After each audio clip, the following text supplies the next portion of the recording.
All right, and we are back here on the GSMC Baseball Podcast. And for the final part of the show, we'll talk about the power rankings now that were released this week, the first power rankings of the 2024 season. Obviously, I talked about the ones that CBS released recently, but this was released by MLB, so I will get into that. So these are their power rankings. So at the bottom, you got the A's, of course. Actually, never mind. I was like, all right. So yeah, the A's are at the bottom. No surprise there. Then you got the Rockies, the Nationals, the White Sox, the Pirates, the Royals, then the Angels, the Guardians, the Giants, then the Marlins, the Tigers, the Red Sox. Then you got the Cardinals, the Twins, the Padres, the Reds, the Brewers, the Cubs, the Mets. So, I mean, I'm not surprised with what's at the bottom. I mean, I don't really have any... well, actually, I'm just want to pull it up on... Because I had it in my notes instead of just having it... the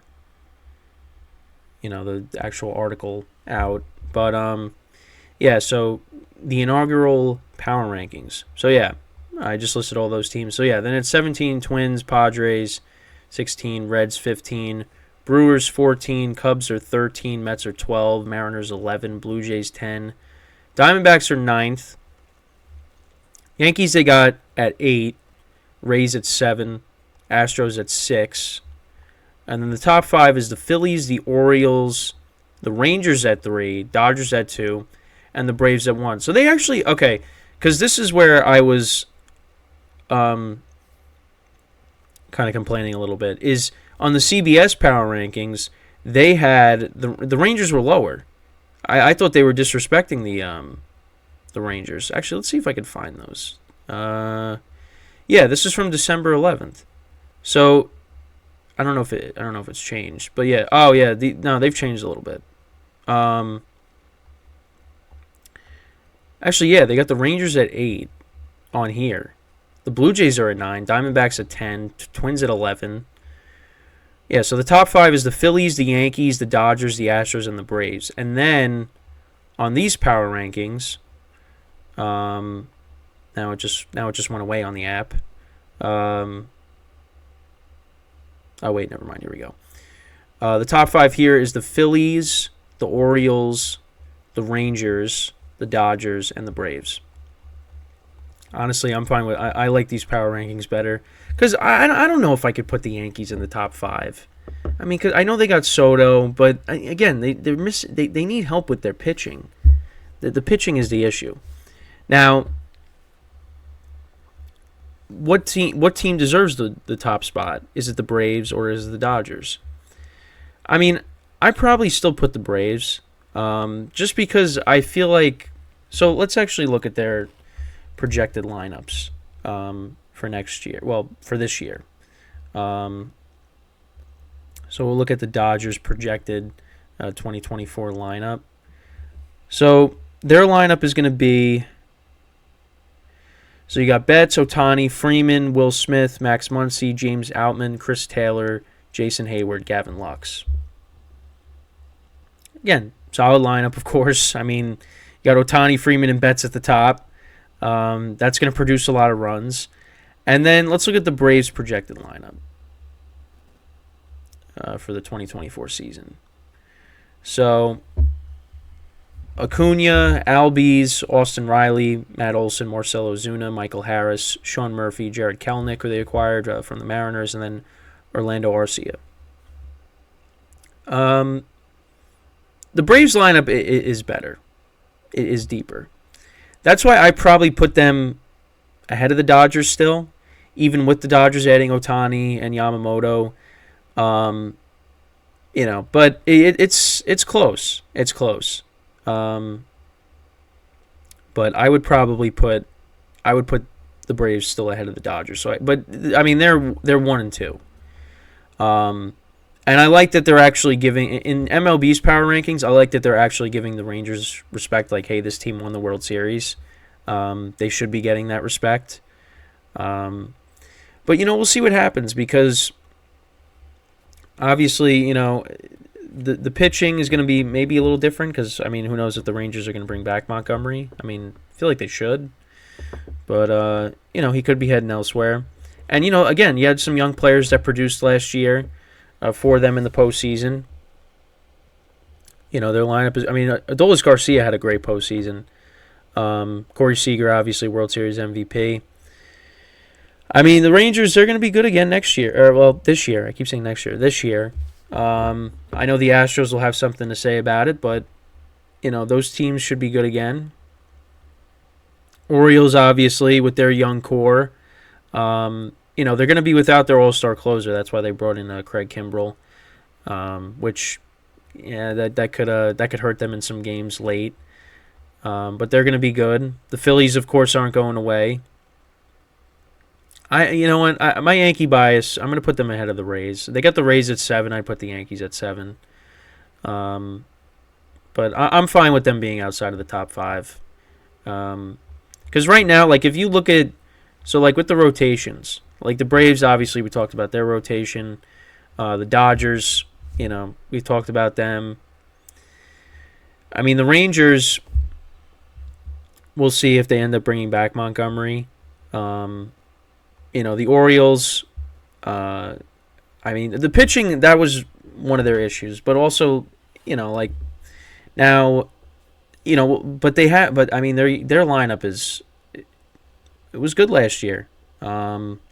So we'll see what they do, adding some pitching. But then you got the Phillies with Nola and of course Wheeler, the Astros, with Verlander, Valdez, Christian Javier. The Yankees obviously have the Cy Young. They might have 2 Cy Young candidates or 2 Cy Young winners on their team if they had Snell. But the Orioles obviously they won the division last year, but I was trying to say you look at the rotations, they're better than the Yankees. But the Orioles, what drove them last year was their lineup. They tried to they added Jack Flaherty, they added Kyle Gibson to their rotation last year. Towards the deadline, but that really didn't that didn't really didn't really move the needle that much. But of course the Braves and the Dodgers, you got those 2 teams. The Rangers, DeGrom, we'll see if he could come back and be effective. Obviously, Tommy John, ended his season early. So is Scherzer? So what's the deal with Max Scherzer? It says Max Scherzer won't be back until mid-season. So, yeah. But the Rangers, I guess, we'll see what they end up doing if they bring back Montgomery, like I said. But, yeah, I put the Yankees ahead of the Rays right now with, I don't know. I was trying to make an argument, but you got the Orioles here, and their rotation isn't great. But most of the teams ahead of the Yankees here on these power rankings have better rotations and at least 2 starters that you could depend upon. The Yankees really only have 1 right now. You could even make the argument to put the Diamondbacks maybe ahead of the Yankees, with their rotation. They added Eduardo Rodriguez, Zach Gallen, of course.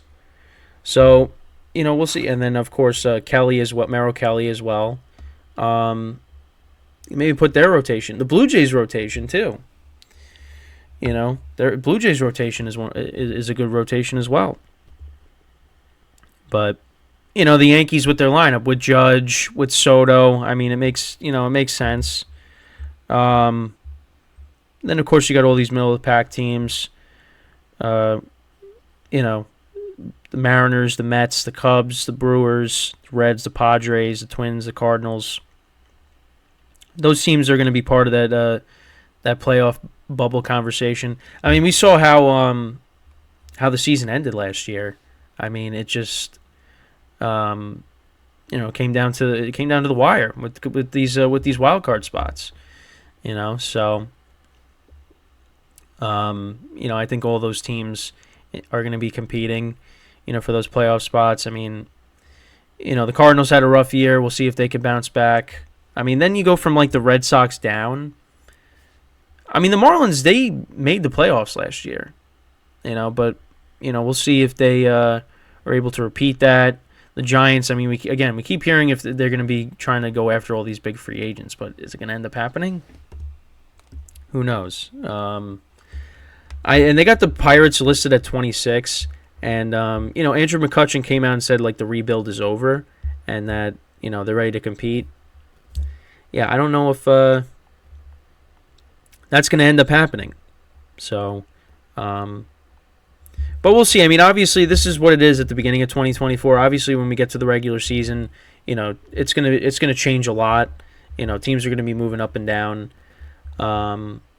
But I'll be honest, like I said, I like these power rankings better than I like CBS's because they're giving the Rangers more respect. The Yankees, I'm fine with them being out of the top 5. I don't know if I'd put them in it. Yeah, I mean, I don't really have any. I really don't have any major complaints. I don't know. The Mets are at 12. I feel like the Mets should be lower, a little bit lower, because their rotation right now. It's because of their rotation. That's why. I mean, I think the lineup will be fine, but the rotation is a big concern. But again, we'll see. Again, the offseason isn't over. There's still moves that can be made. Trades, and there's still free agents out there. I keep seeing with the Mets. I keep seeing they're interested in JD Martinez, but are they gonna sign him? I mean, they could get him on a 1-year deal. He could still produce, and that would be an instant upgrade over the DHs that they've had. Dealing with Daniel Vogelbach and Darren Ruff. So we'll see. Again, like I said, there's still moves to be made. And hopefully, when they are made, I'll make sure to talk about them in a future episode or a short, of course. So yeah, we're nearing the end here in the baseball show. Again, like I said before, going to break. I said the football podcast. It was going to happen at some point. It might have happened in another show. I just don't remember. But yeah, it happened here. Speaking of the football podcast, that'll be on in about a half hour, 10:30 a.m. Eastern time. So make sure to tune in for that. Like I said, it'll be previewing all the games for this weekend. A lot of playoff implications. Final week of the regular season. So, and like I said, the national championship I'll talk about on Monday. Just because it's on Monday. But yeah, college football is going to be over. Then it's just going to be NFL, and then the NFL is going to be over, and baseball will take over. But then the UFL is going to start at some point. So I'll maybe talk about that, throughout their season, but not going to spend a ton of time on it. But yeah, that's pretty much it with the show, or at least the baseball show for today. Let me know what you guys think about all the things we talked about. Make sure to leave a comment. I'll try to answer it, of course. But yeah, so hopefully, again, make sure to tune in about a half hour for the GSMC football podcast. I hope to see you there. And yeah, that's pretty much it with the baseball show for today. So once again, thank you guys for tuning in. Obviously, we'll be back with this show next Friday, 9 a.m. to 10 a.m. Eastern Time. So until then, I'm Kenneth Grunfelder signing off from the GSMC Baseball Podcast, brought to you by the GSMC Sports Network. Hopefully I'll see you guys in a half hour. If not, have a good day, have a good weekend, and I will see you guys next time. Take care.